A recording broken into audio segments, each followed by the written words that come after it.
Great. Hi, everyone. Thanks for making time for the session today. We have with us Dr. Yogesh, who is an expert when it comes to thoughts, as you soon see, and a whole load of other things, which we will talk about soon.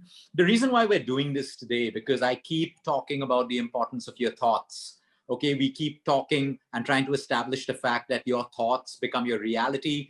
Your thoughts are related to your diseases, whether you will overcome, whether you will recover, whether you will succumb to it. Your thoughts are relevant to everything in your life. The quality of your relationships right now, the quality of your health, the quality of your career, your personal growth, everything is related to the kind of thoughts that you are thinking. You can have the best degree from the most fanciest university in the world, but if you have the wrong thoughts, that degree is completely useless. You can have the best medicine in the world or the best nutrition, but if you are thinking the wrong thoughts, even the best nutrition and the best medication cannot help you. They all have their limitations.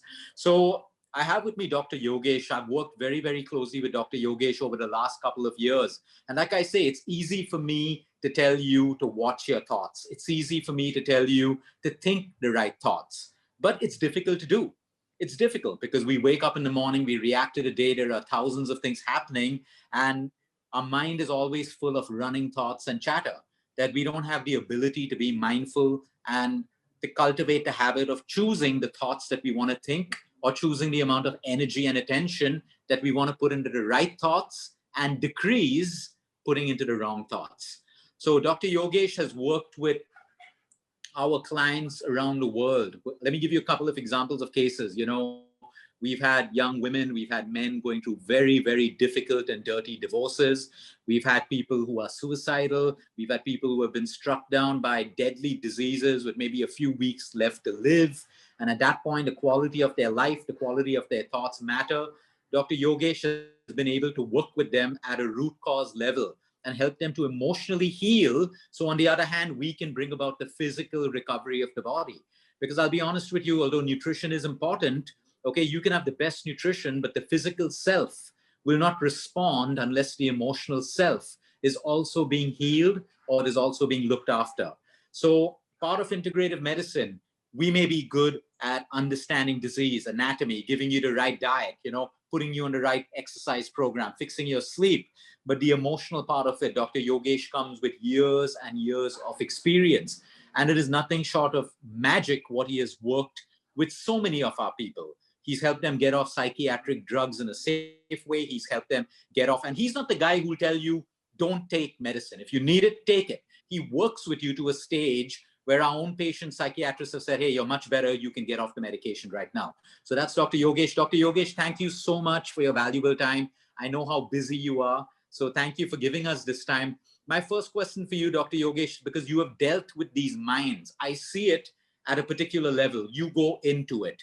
Can you explain to us how important it is for our thoughts to be right when it comes to your health, disease, your weight, your career, everything? Over to you. Okay, look, and thank you so much for this opportunity. And look, it's a pleasure to work with you. And I think you just displayed it with your honesty when you said that this work is also important along with nutrition. And I think that's what attracted me, me to you. And as you said, how thoughts are important. I have realized one thing in my 28 years of practice in this field, that if you're okay with your issues, then you don't need any help. But how many of us are okay with the issue? So if I have a cancer and I'm fine with it, I can still be a world beater. The problem is when I'm not okay with something and I want it my way. That's when that thought becomes negative. Otherwise, thought is neither negative nor positive. Thought is just a thought is a thought. So the same thought to go and rob somebody for a child of a robber is a divine thought. Because that's what the parents taught him, and that's where the food and his ice cream and his chocolate came from. That money is divine money. But the same thought in a pious family where it was taught that robbing is bad becomes a negative thought. So first of all, we have to understand that there is no right, no wrong. It is circumstantial, and it is in the moment what you feel is right or wrong. And that's why you will see so many so-called bad people, if I may use the word, are having very healthy lives. And sometimes you feel, God, why, what is this? What have I done wrong? Why am I going through all this shit when I've done everything so right? I never did one wrong thing in my life. And that person who's done all the wrong thing is enjoying all good life. Because that person is okay with his thoughts. So when we are not okay, what really happens? So let me give you one simple example. There's a model which we work on, which is Dr. John Kappas model.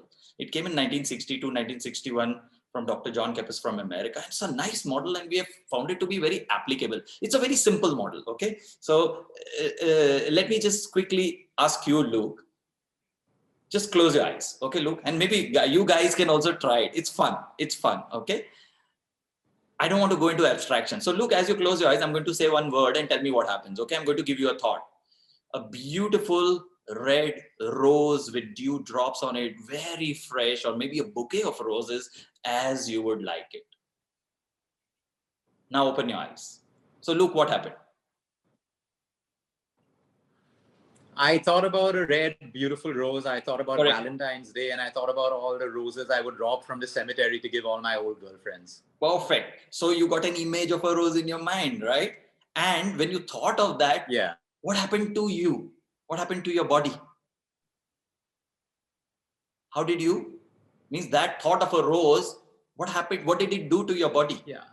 What did it do to your state? I was just feeling calm. I was feeling nice. Correct? I was feeling nice. I was just feeling nice with the thought. Correct. Yeah. So now I'll just share my screen just for fun's sake, okay? This is not teaching, learning here. Have a look at this. So I'll just go behind.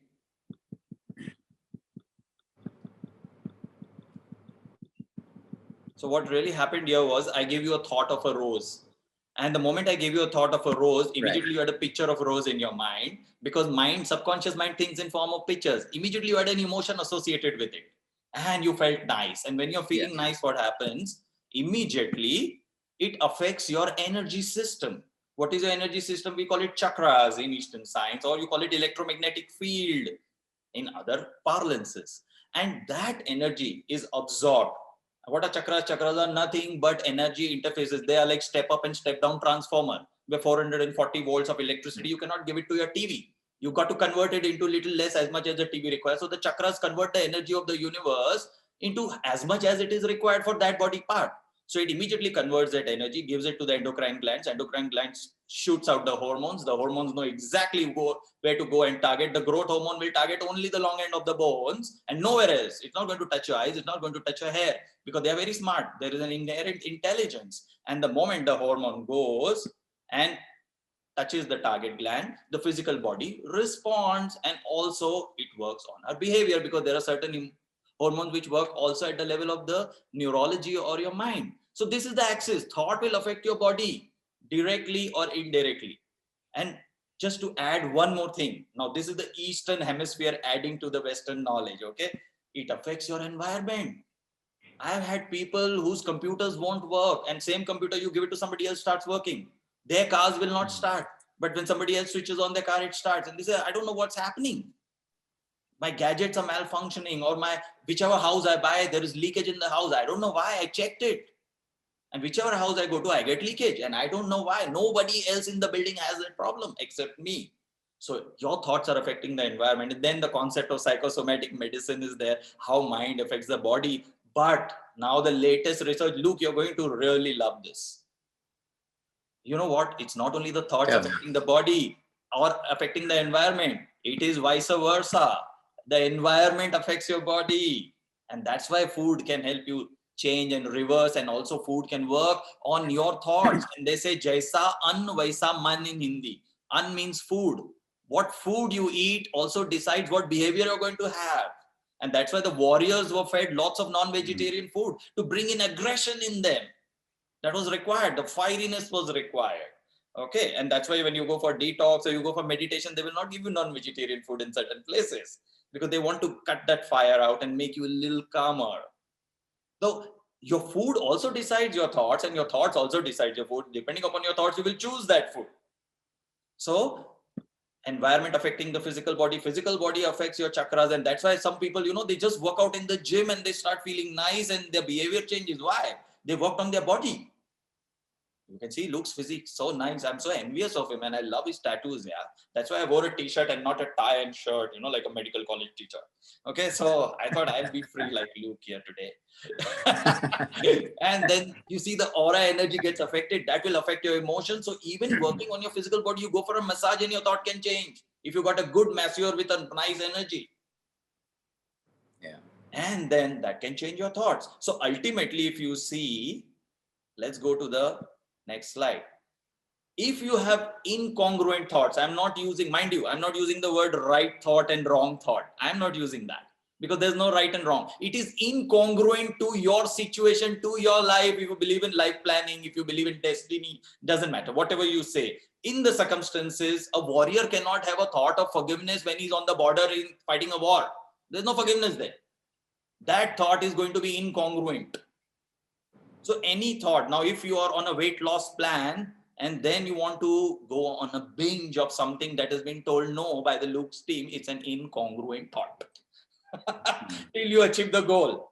Then you're going to then change it the way you want and maybe it becomes congruent later. We don't know. So anything that is not helpful, which is not as per as your goal that you have planned or the plan you have in your life is incongruent thought. And when you have an incongruent thought, is going to create unpleasant emotions. So your emotions are bad. If your emotions are not good, that disturbs your energy system. It's so easy to understand. Right now, you think of something very bad and negative, all of you, and see something will start happening in your body. It shrivels. Yeah. It's not open and expansive. It doesn't make you feel light. Why you meet your school friends and you start talking like a jerk, like you used to do in the school, and you start feeling so good and so light. Why it happens? Because that time you are not worried about judgment. And that's why with friends, you become yourself and you become expansive and you feel full of energy. Imagine if everywhere you could have non-judgmental people. And of course, that starts with you. You stop judging others, they will stop judging you. And then you will feel expansive and nice and you won't have disturbed energy system. You don't need to clean your auras and chakras again and again. Of course, I also do it for a living. But it's pointless because your emotions change 20 times every minute or every second. What, you're going to go again and again to chakra cleaner to clean your chakras? Because ultimately that is dependent on your thoughts. Till you don't change your thoughts, it's going to get disturbed again. So there's no point. It's waste of energy, money and time. So incongruent thoughts, unpleasant emotion, disturb energy, physical body going in a tizzy, endocrine glands, hormones, etc. not working well. It will lead to disease and then you get hit here and there in life. And of course, then environment problems. And then when you're not feeling good, everything around is your reflection. That also will start showing you trouble. Suddenly in good things, you start finding faults. Nothing is okay there. So basically, when things are not okay at the body level, let's say you got a backache. And what happens? You put Iodex, you put balm, you put some painkiller they take. Yes, you feel good. You definitely feel good. But the thought which created that disease, that is not gone. So that when the effect of that tablet or the painkiller is gone, oh, the pain comes back again. And now that's what the doctors tell you. Take 3 times a day because in 6 hours, the liver detoxifies whatever medicine you have put inside the body. That's why the TDS system or 3 times a day system came in. Now, after taking the tablet again and again, you get fed up. I don't want this backache, what to do? And by this time, the doctor tells you now you're getting acidity because of the side effects or, this is not working. Go for something deeper. And maybe by this time, you found somebody like Luke or one of his team and they say, you got to look deeper into your system, and you need to do something about your energy. And then you look for a yoga teacher, you look for a pranic healer, and then you're working at this level, energy level. You go for acupressure, acupuncture, you go for Reiki, pranic healing, yoga, anything to do with energy. You work at that level and your backache, which was coming every day, now it comes once a week. And now you've tasted blood, now you want completely the backache to go. The hopelessness is gone. Suddenly hope has come. And that's why allopath can be forgiven for not giving results. Homeopaths, Ayurvedic doctors, energy healers, you go to them and you say, you gave me a medicine. You said it'll go permanently from the roots. Why my cold has come after 2 years? Then we tell them, idiot, did you ever have a 2-year symptom-free period of your life without a cold? He said, no. So then that's good. You're not living a perfect life. So it's going to come back again till you change your thoughts. Okay. Look, it's very funny. Sometimes people come to me and say, doc, you got a cold. So I say, so what? I'm a human being. I can't fall sick. Yeah. I also have my highs and lows. I'm teaching people about emotions. Sometimes my emotions also go down. I got to work on myself. I am also work in progress, man. Absolutely, yeah. Healing is an ongoing process. It never ends. It will end only with your death because once you become perfect, then your universe, your nature, your God. Till that time, you're a human Yeah. being. Enjoy the process of healing. Okay. And as it is, there's no healing. You got to find somebody who helps you become okay with your problems. That's it. We don't want to change it. The problem is there for a reason. You got to understand and listen to it. Okay, so disturbed energy, and then you tried this energy systems, and now once a week you're getting the backache, but now you want it better. By this time you're reading the speaking tree and you're reading the medical columns in the paper, which you used to feel is all bullshit. But now you start going for that. And by this time you realize there's somebody called Louis A, and there is positive thinking, there is be positive, and one needs to share the emotions. They should not get trapped inside. And then you work on emotions. Maybe you go to a counselor or you find a friend with whom you can share. Indian women are very lucky. Every Saturday, after marriage, they go back home. And they tell their mom, mom, what you did, you found this man coming here, and he is such a BB, and blah, blah, blah, bleep, etc., etc., etc. And she feels so good sharing. And she says, mom, okay, bye, I'm going back home. Saturday night, she goes back home. Mom is miserable till next Thursday. She recovers. Again, she comes back on Saturday. So when you share your emotions, you feel good for some time. It's like a massage. Just sharing emotions is not enough. It has to be done in a scientific manner. There is a method to this madness. And let's say you find emotional freedom technique. They're very famous, right? First 100 downloads are free. You go to emofree.com. So the lots there. You can do that. Gary Craig from Sanford. Amazing guy, What a therapy he invented. So same way, there are so many therapies you can do for emotions. You can go to a professional and then work on it. And now your backache comes once a week, once a month. You're feeling good. And by this time, you're hooked. You've met people like me, like Luke, etc., who will suggest some workshops, change in diet, exercise regime, change your thoughts, change your lifestyle. Then Luke will tell you sleep right, eat right, think right, and all those. By this time, you're hooked. And you're in the circuit and you're doing these kind of workshops, retreats, detox, etc., etc. And you have realized that thought is the cause of the problem. And then the idea is, if you're lucky, you will find that thought, because you have to correct that exact thought which is causing this problem. You can take professional help or you can do it yourself through books or workshops. And once you get that thought, all you have to do is change it. How do you change it? Nothing. In your mind, there is no delete button in subconscious. You don't delete it. You just supersede it. Yes, this is what it is. I acknowledge, man, I used to think like this. Now I want to change. You just have to wish for a change. That's it. Or you become okay and you laugh at your own mistake, so-called mistake, if I may use the word, that you did. And the moment you do that, you're laughing at your thought, you're laughing at yourself, you're healed. Now that thought doesn't disturb you. So again, that becomes congruent thought. And once it becomes a congruent thought, then it's a good emotion. And you'll say, okay, fine, man, I was like that. So what? I had a problem in childhood trauma. Now what to do? And suddenly you become wiser on your own. And you don't need big therapy for this. So actually you come to us, you pay us money, you heal yourself only, and you praise us. Oh, what better profession can you be in? I do nothing and I get paid for it. Can you imagine? You heal yourself. Nobody else can heal you. There's no Babaji or God going to come and turn the magic wand over your head and you're going to get all right. You only got to do it's your shit. You got to clean it. You got to make one committed decision. That's all it takes. All the help is available. No, that's amazing, Dr. Yogesh. I really appreciate your honesty, because so many of your clients have also come back to me, and sometimes, and they've said, Luke, he spent only like 1 hour with me, and he said, I don't need any more sessions. So I said, why did you even go with him thinking you need 10, 12 sessions and stuff? So I said, are you better? Do you feel better? Is it helped you? Saying yes. So I said, what are you complaining about? He said, no, I'm not complaining, but he just told me one thing. So I also had, I won't mention the name, a girl who was going through a divorce. And she came and she met you, and you asked her, like, are you still in love with the person who's divorcing you? And she said no. So you said, then what's the problem? And that's it. She found a healing in that one statement. No 5 sessions, 10 sessions, dig deeper, all of that stuff. Because if she doesn't love the person and she's not open, there is no more problem other than what's happening right now, which is the divorce, So I think that's fantastic. And honestly, I appreciate your honesty in this whole treatment. I know everyone has different styles, but I think you call a spade, and it's been unbelievable the amount of lives that you've changed, and not just outside, in our own team as well.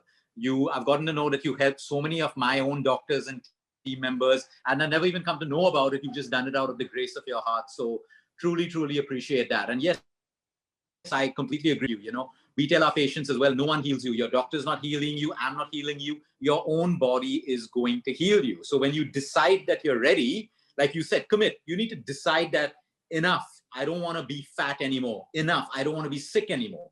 Just that very little powerful exercise of deciding is the first step towards your own healing. But I love what you explained about the chakras, because again, everyone's made the chakras into a fad again. They're like, oh, I'm doing like a 7-day meditation for chakra number 1 and number 2. And I said, is that all you're doing? It's like, yeah, I don't do anything else. I just need to change my chakras. But they're not looking at environment. They're not looking at facing their fears, the root causes and all of that stuff. So it becomes like a liver detox that people go every year to do in a center over and over again. No, Dr. Yogesh, I think that's fabulous. And, you know, is there a message? I think you've explained it brilliantly. Is there a message that you would like to leave out, you know, for all our people? Our people come with fear. People come with disbelief that they cannot get better. I know if it's written, it's your destiny, no one's able to do that. But if it's not, you're missing a big opportunity. We have people who have broken in relationships, people who have gotten hurt, people who are being abused as we speak right now. So if you had to put it in a nutshell, what is that kind of message that you would want to leave them with? Okay, to give them some hope to either come to you or heal on their own, like you rightly said. But what's that one message you would like to leave us with? See, first thing is just understand that if things are not going right, whether it's with the body or with the circumstances or relationships or with the money scene, because it's either wealth, health or relationships. These are the 3 things which people have major problems with. Just ask yourself this question. This is the effect of something. So what has caused it? Which behavior of mine has led me to this, which I need to change? That's it. Yeah. That's it. Because I am responsible for my problems. Nobody else. But human mind loves to take the flight response rather than the fight response. Yeah. So we love to play the blame game, and this game just goes on. So, okay, fine. You're great, man. I'm sorry. I move out and I take the time off and think, what led me to this? What is the message my body giving me? If my tummy is coming out, what is it telling me? What is it telling me? And why am I not listening? Another good thing I would really, which I learned from, you know, I'm telling you from personal experience, Luke. What am I doing today for which I will be thankful to myself and my body 5 years from now? That's it. Yeah. That's beautiful. So everything that I want to do today, I just ask, am I going to be thankful for doing this 5 years from now? Is my body going to thank me? Because see, body is the truth. Mind is abstract. Yeah. Mind is abstract. That's why Buddha, a good old dude, 2,500 years ago, he said what Americans are teaching us now. He spoke about cellular intelligence. He said there is no such thing as mind. Every cell has its mind. Yeah. And the body is trying to tell you something. And that's why he said, throw the mind out. Don't bother about it. And he said that emotions cannot be suppressed. They cannot be erased. So just watch them dispassionately as you would neutrally watch it happening like a movie. Don't get involved in them. Yes, enjoy with them. Go up and down with them. But do not get stuck with them. Yes, I like to have an ice cream. I enjoy the ice cream, but I come out of it. I don't get addicted to it. You get stuck with it, you get married to it, then it remains with you for the rest of your life. So live in with it, don't get married with it. so is that relationship advice also for people who are about to get married? I'm joking, I got your point. On the lighter side, but the idea is to understand that whatever is happening to me is giving me a message. Am I willing to learn from it and do the necessary correction? Because let's say that girl who was going through a divorce, and if she knows she's not in love with that man, why are you there? What is this trying to teach me? Oh, actually, you know, I don't want to earn money. I don't think I can. I know I'm so used to having 5 servants and 3 cars and this and that. So now she got the answer. Oh yeah, actually this is telling you, get off your ass and start working. Yeah. And you don't want to do it. And if you don't want to do it, keep quiet and bear this. Don't try to change your husband. Because you've asked for it. This is all teaching you. It's brought you to here. It's trying to teach you a lesson. So everything is teaching us something. Some wisdom is there. They say the healing power of illness. So there is a healing power in every illness. Every illness comes to teach us something. Are we willing to learn and then change the thought which created it? And for this, you don't need a guru. You don't need a school. You don't need to tell anybody to tell you what makes you happy, man. Yeah. Come on. If sleep makes you happy, sleep and be ready for the consequences. All choices have consequences. Very simple. So, Dr. Yogesh, I want to extend with one more question. Past life regression. Okay. A lot of people don't believe in it. A lot of people have been healed with it. Can you, in short, tell us what happens in past life regression and how come some people find their path and they find their healing in their. I've seen it because I don't know what it is and I've never done it.